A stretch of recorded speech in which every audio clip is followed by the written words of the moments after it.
जैसे गर्ल्स का virginity loose हो गई है ये पता चल जाता है सेक्स पार्टनर को, ठीक है, बट लड़कों का भी क्या पता चल सकता है कि वो वर्जिन है या फिर नहीं है? But that I guess they should know कि virginity क्या है, कि क्या है वो I will virginity. get into that later. मैं पहले बेसिक फिजिक्स इसकी समझा देती हूँ. वो ये है कि 2/3 women don't bleed when they have sex for the first time. तो it's not necessary that you going to bleed. और हम अभी तक जो हमारी अंडरस्टैंडिंग है वो ये है कि हिस्टोरिकली हमें पता ही नहीं था कि औरतों को प्लेजर कैसे करना है.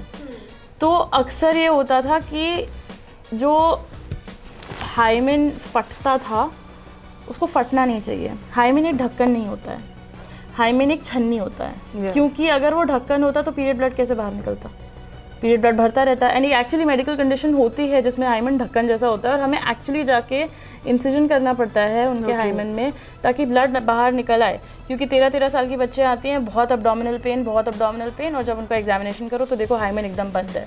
तो ये एक बहुत बड़ा हमारे दिमाग में भ्रम है कि हाइमन एक सील होती है. वो बिल्कुल सील नहीं होती है, उसमें बड़े बड़े छेद होते हैं ऑलरेडी.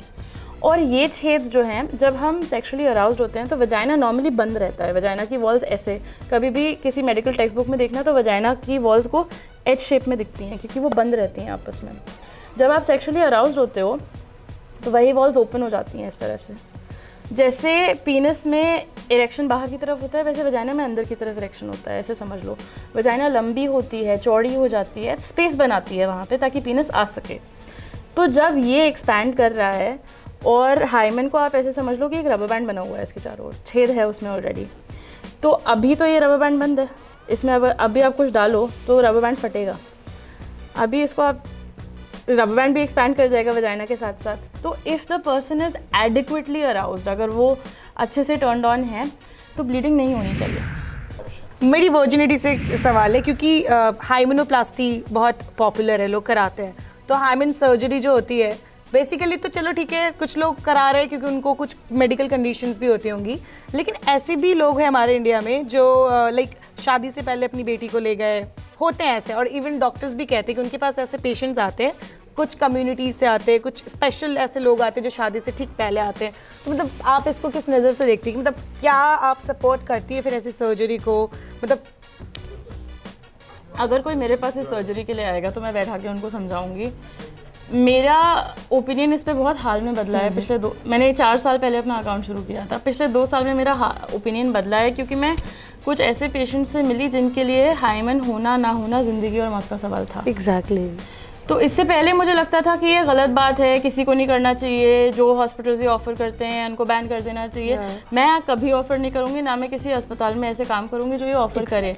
बट इसका मतलब ये नहीं है कि मैं इस बात को भूल जाऊँ कि जेन्युइनली आज भी लोगों की ऑनर किलिंग होती है.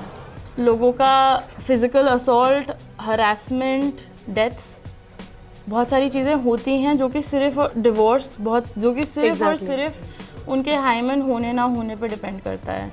तो लोगों के बिहाफ पे मैं डिसीजन नहीं ले सकती. मेरे पास अगर कोई आता है तो मैं उनको समझाती हूँ. अगर वो समझ जाते हैं तो बहुत अच्छी बात. अगर उन्हें नहीं समझना है तो 50 क्लिनिकें जो ये ऑफ़र करेंगी तो वो मेरे हाथ में नहीं है. तो इसके रीजंस क्या, मतलब सिर्फ यही रीजंस होते हैं या फिर मेडिकल रीजंस भी कुछ होता है हाइमेनोप्लास्टी या फिर हाइमेन सर्जरी का? मतलब कोई ऐसा रीज़न हो कि जिसमें कराना बनता है कि ये मेडिकल कंडीशन है और करा लेना चाहिए, या फिर इसके रीजंस यही है कि मिसकंसेप्शन जो हमारे दिमाग में है उसी की वजह से कराते हैं? तो हाइमन बहुत थिक हो सकता है जिसमें, या हाइमन में बिल्कुल छेद नहीं हो सकता है जिसमें वो ब्लड नहीं निकल पा रहा है, या हाइमन है और उसके बीच में एक बैंड बना हुआ है. काफ़ी सारी ऐसी चीज़ें होती हैं.